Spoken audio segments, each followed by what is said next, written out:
નમસ્કાર મિત્રો, હું કનૈયાલાલ મીરાણી આપની પોતાની મનગમતી યુટ્યુબ ચેનલ શિક્ષણ સફરમાં આપનું સ્વાગત કરું છું।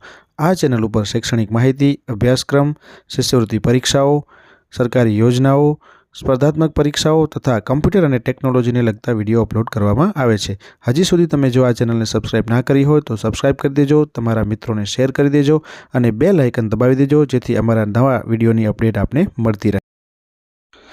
નમસ્કાર મિત્રો, આજે આપણે ફરીથી અહીંયા કને તમે જોઈ શકો છો કે PSE એટલે કે પ્રાઇમરી સ્કોલરશિપ એક્ઝામનું મેરિટ બહાર પડી ગયું છે। એના વિશેની ચર્ચા કરવા માટે આપણે આ વિડીયોની અંદર વિડીયો બનાવ્યો છે। તો તમે અહીંયા કને સમજી શકશો કે પ્રાઇમરી સ્કોલરશિપ એક્ઝામ જેણે આપી હોય એનું મેરિટ બહાર પડી ગયું છે। તો એ મેરિટની આપણે ચર્ચા કરીશું, કેટલું મેરિટ રહ્યું છે, કયા જિલ્લામાં, કયા તાલુકામાં કેટલું મેરિટ છે, એની આપણે સંપૂર્ણ ચર્ચા આ વિડીયોમાં કરવાના છીએ। તો જો તમે હજી સુધી આ ચેનલને સબસ્ક્રાઇબ ના કરી હોય તો સબસ્ક્રાઇબ કરી દેજો અને સાથે સાથે તમારા મિત્રોને પણ શેર કરી દેજો અને બેલ આઇકન દબાવી દેજો, જેના કારણે અમારા દરેક નવા વિડીયોની અપડેટ જે છે એ તમારા સુધી પહોંચતી રહે। તો અહીંયા કને તમે જોઈ શકો છો કે આ જે આખું મેરિટ જે છે એ આ વખતેનું PSCનું મેરિટ છે એ ખરેખર બહુ જ હાઈ મેરિટ ગયું છે। પણ જો કે હાઈ મેરિટ જવાનું અહીંયા કને કારણ પણ તમને બધાને ખ્યાલ હશે, તમે પરીક્ષા આપી હશે ત્યારે પણ તમારા જે ટીચર્સ છે એ લોકોએ તમને સમજાવ્યું જ હશે, કારણ કે આ જે છે એ જિલ્લા અને તાલુકા વાઇઝ આખું આનું મેરિટ જે છે એ બનતું હોય છે અને તાલુકા વાઇઝ એનો કોટા જે છે એ ફાળવી દેવામાં આવે છે પહેલેથી જ, અને એટલા કોટા પ્રમાણે જ એટલા જ વિદ્યાર્થીઓનો સમાવેશ થતો હોય છે। આપણે ઉદાહરણ તરીકે લઈએ તો કોઈ એક જિલ્લાનો કોઈ એક તાલુકો હોય તો એ તાલુકાની અંદર જો 5નો કોટા આપેલો હોય તો આખા તાલુકાની અંદરથી 5 જ વિદ્યાર્થીઓનું સિલેક્શન થાય છે।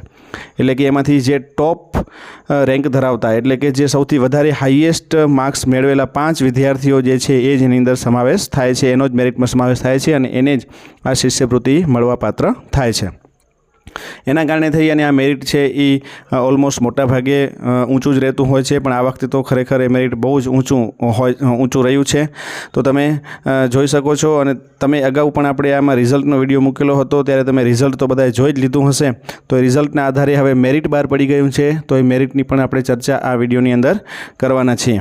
તો અહીંયા કને તમે જોઈ શકો છો કે આખું મેરિટની યાદી, અહીંયા કને તમારું નામ વાઇઝ એટલે કે વિદ્યાર્થીના નામ વાઇઝ આખી મેરિટની યાદી જે છે એ સ્ટેટ એક્ઝામિનેશન બોર્ડ દ્વારા જે SEB જે એની પરીક્ષા લીધી હતી એ SEB દ્વારા આખી મેરિટની યાદી જે છે એ જાહેર થઈ ગઈ છે અને એ યાદી જે છે એ નામ વાઇઝ જ છે, એટલે જેનું મેરિટમાં સ્થાન પામ્યા હશે જે એનું અહીંયા કને નામ પણ આવ્યું હશે, સાથે સાથે અહીંયા કને એનો ડિસ્ટ્રિક્ટ અને તાલુકો પણ દર્શાવેલો છે અને કેટલા ગુણ એણે મેળવ્યા છે એ ગુણ પણ અહીંયા કને તમને સાથે સાથે આ જ શીટની અંદર દર્શાવેલા છે, જેના કારણે તમને ખ્યાલ આવી જાય કે મેરિટ છે એ કેટલા ગુણવાળા વિદ્યાર્થીઓનો સમાવેશ મેરિટમાં થયો છે અને કેટલા ગુણવાળા વિદ્યાર્થીઓ જે છે એ છેલ્લે સુધી આ મેરિટની અંદર આવી શકશે।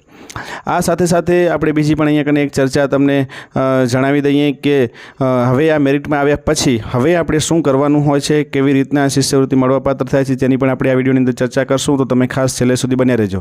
આ મેરિટ જે છે એ 100+ એટલે કે 100થી વધારે ગુણ મેળવનાર જે વિદ્યાર્થીઓ હશે એનો જ આમાં સમાવેશ થયો છે, કારણ કે મોટા ભાગના જિલ્લાઓ અને તાલુકાઓની અંદર 100+ ગુણ મેળવનાર જે છે એનો જ સમાવેશ થયો છે। ક્યાંક અમુક જગ્યાએ છે કે જ્યાં 95-96 ગુણ મેળવનાર પણ થયો છે, પણ એ તાલુકા અને જિલ્લા વાઇઝ અલગ અલગ એની અંદર સ્થાન પામ્યા હશે। ચલો આપણે અહીંયા કને વાત કરીએ છીએ। જો સૌથી પહેલાં જ રેન્ક ઉપર અહીંયા કને તમને વિદ્યાર્થીનું નામ આપેલું છે, સાથે સાથે અહીંયા કને એની સ્કૂલનું નામ પણ આપેલું છે, એની જન્મ તારીખ આપેલી છે અને અહીંયા એનો જિલ્લો તમે અહીંયા કને જોઈ શકો છો, તમારા કન્ફર્મેશન નંબર, રોલ નંબર, નામ, પછી તમારી ડેટ ઓફ બર્થ, સ્કૂલનું નામ, પછી અહીંયા કને ડિસ્ટ્રિક્ટનું નામ, તાલુકાનું નામ અને સાથે સાથે અહીંયા કને P1 P2 ટોટલ આ બધી જ વસ્તુ અહીંયા કને તમને આપેલી છે। તો આ રીતના આપણે અહીંયા કને પહેલાં વિદ્યાર્થીનું ઉદાહરણ જોઈએ તો તમે સમજી શકો છો, પહેલાં વિદ્યાર્થી જે છે અમદાવાદ ડિસ્ટ્રિક્ટનો સિટી તાલુકાનો વિદ્યાર્થી છે કે જેને 75 P1માં અને 87 P2માં એટલે કે 162 ગુણ અહીંયા તમે જોઈ શકો છો, 75 અને 87 એટલે કે 162 ગુણ ટોટલ આવ્યા છે 200માંથી। એનો રેન્ક જે છે એ રેન્ક અહીંયા કને તમે જોઈ શકો છો 162માં એનો પહેલો રેન્ક આવ્યો છે। કઈ જગ્યાએ પહેલો રેન્ક આવ્યો છે? તો અમદાવાદ જિલ્લાના સિટી તાલુકાની અંદર એનો રેન્ક છે એ પહેલો આવ્યો છે। અહીંયા કને તમે જોઈ શકો છો પહેલા નંબરનો રેન્ક છે અહીંયા કને તમને બતાવેલો છે। તો આ રીતના જે છે તમે અહીંયા જોઈ શકો છો કે એના ટોટલ માર્ક્સ જે છે એ કેટલા છે અને એના આધારે એનો રેન્ક જે છે એ કયો છે। તો આ રીતના અહીંયા કને રેન્ક પણ તમને અહીંયા કને આપવામાં આવેલા છે PSCની અંદર। તો અહીંયા કને તમે જોઈ શકો છો આ રીતના કે દરેક જિલ્લા વાઇઝ અને જિલ્લાની અંદર પણ તાલુકા વાઇઝ જે છે એનો સમાવેશ કરવામાં આવ્યો છે. જેમ કે સિટી તાલુકો જે છે તો એમાં એક જ વિદ્યાર્થીઓનો સમાવેશ થયો છે. બાકીના જે છે એ એએમસીવાળા છે, એટલે કે અમદાવાદ મ્યુનિસિપલ કોર્પોરેશન, એટલે કે જે શહેરી વિસ્તારવાળા વિદ્યાર્થીઓ છે એ શહેરી વિસ્તારવાળા વિદ્યાર્થીઓનો અહીંયા કને સમાવેશ થયો છે. અને એમનું મેરિટ પણ તમે જોઈ શકો છો. 154થી શરૂઆત થાય છે, 2 નંબરના રેન્કથી કરી અને પછી ધીમે ધીમે આગળ તમે જોઈ શકો છો. તો અહીંયા કને આ રીતના તમે અમદાવાદ જિલ્લાનું જે રીતના આપણે અહીંયા અત્યારે રિઝલ્ટની ચર્ચા કરી રહ્યા છીએ એ જ રીતના તમે તમારા જિલ્લાના રિઝલ્ટ વિશે પણ આમાંથી માહિતી તમે મેળવી શકશો. કારણ કે આ આખી સીટ જે છે એ દરેક જિલ્લા અને તાલુકા વાઇઝ તમને અહીંયા કને આપેલી છે. આપણે અહીંયા કને જોઈએ કે એએમસીમાં લાસ્ટ સુધી ક્યાં સુધી જાય છે તો તમે જોઈ શકો છો કે એએમસી જે છે એનું એ જ રીતના સિટી પણ આવે છે સાથે સાથે.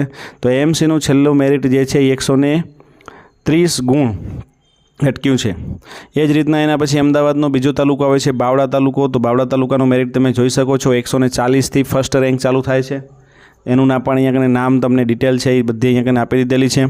તો આ રીતના તમારે તમારા જે જિલ્લો હોય અને એ જિલ્લાની અંદર તમારો જે તાલુકો લાગુ પડતો હોય એ તાલુકા પ્રમાણે તમારે અહીંયા કને તમારું લિસ્ટ છે એ તમારે જોવાનું છે, જેના કારણે તમને એક્ઝેક્ટ ખ્યાલ આવી જાય કે તમારું નામ મેરિટમાં આવ્યું છે અને તમને ટોટલ કેટલા માર્ક્સ છે P1 અને P2ના, એટલે કે પાર્ટ 1 અને પાર્ટ 2. તમને ખબર હશે પેપર 1 પેપર 2 એ રીતના અને પાર્ટ 1 પાર્ટ 2 એ રીતના પણ તમને ઘણી પરીક્ષાઓ તમે આપી હશે. આ પરીક્ષાની અંદર તમે જોયું હશે કારણ કે પરીક્ષાની અંદર 2 વિભાગમાં વહેંચાયેલું હતું, પાર્ટ 1 અને પાર્ટ 2. તો પાર્ટ 1 અને પાર્ટ 2ના આધારે તમે અહીંયા કને જોઈ શકો છો કે ટોટલ કેટલા માર્ક્સ થાય છે.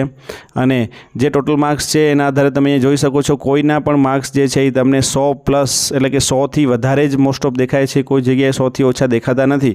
મેં આખું લિસ્ટ ચેક કર્યું હતું, તેની અંદર 1-2 જગ્યાએ જ આપણને 100થી ઓછા માર્ક્સ જે છે જોવા મળ્યા હતા. આપણે અત્યારે અહીંયા કને જોવાનો પ્રયત્ન કરીએ કે જો કોઈના તમને અહીંયા દેખાય તો હું તમને બતાવી દઉં, અથવા તો ન દેખાય તો પણ તમે આ જે રિઝલ્ટ જે છે એ તમને અહીંયા કને તમે વિડીયોને ઝૂમ કરીને પણ તમે તમારું નામ છે એ શોધી શકશો અને જોઈ શકશો. અથવા તો અહીંયાથી તમને બરાબર પ્રોપર ન દેખાય, તમારું નામ ન વંચાય તો તમારી શાળાની અંદર તમારા શિક્ષક પાસે પણ આ જે છે એ રિઝલ્ટ છે, આ મેરિટ છે એ તમારે ત્યાં પહોંચી ગયું હશે. તો એ પણ તમે તમારા શિક્ષક પાસેથી પણ આ વસ્તુની માહિતી છે એ તમે મેળવી શકશો કે તમારું નામ જે છે એ મેરિટમાં આવ્યું છે કે નહીં. તો એ રીતના એ પણ તમને ચેક કરી અને અહીંયા કને કહી શકશે. એ સિવાય તમે જોઈ સ્ટેટ એક્ઝામિનેશન બોર્ડની વેબસાઇટ ઉપર પણ આખું લિસ્ટ જે છે એ મૂકેલું છે, તો તમે ત્યાંથી પણ સરળતાથી જોઈ શકશો તમારું નામ છે કે નહીં. તો આખું આ લિસ્ટ તમે જોઈ શકો છો. દરેક જિલ્લા વાઇઝ તાલુકા વાઇઝ આખું લિસ્ટ જે છે એ તમને અહીંયા કને આપી દીધેલું છે. આપણે આ સંપૂર્ણ લિસ્ટ જે છે એ આપણે અહીંયા બતાવી દીધું છે. તો તમે અહીંયા કને આખું લિસ્ટ છે એ જોઈ શકો છો અને અહીંયા જોઈ શકો છો. તો ફરીથી તમને રિક્વેસ્ટ છે કે જો તમે ચેનલને સબસ્ક્રાઈબ ના કરી હોય તો સબસ્ક્રાઈબ કરી દેજો અને બેલ આઇકન દબાવી દેજો. ચલો ફરીથી પાછા નવા વિડીયો સાથે મળીએ.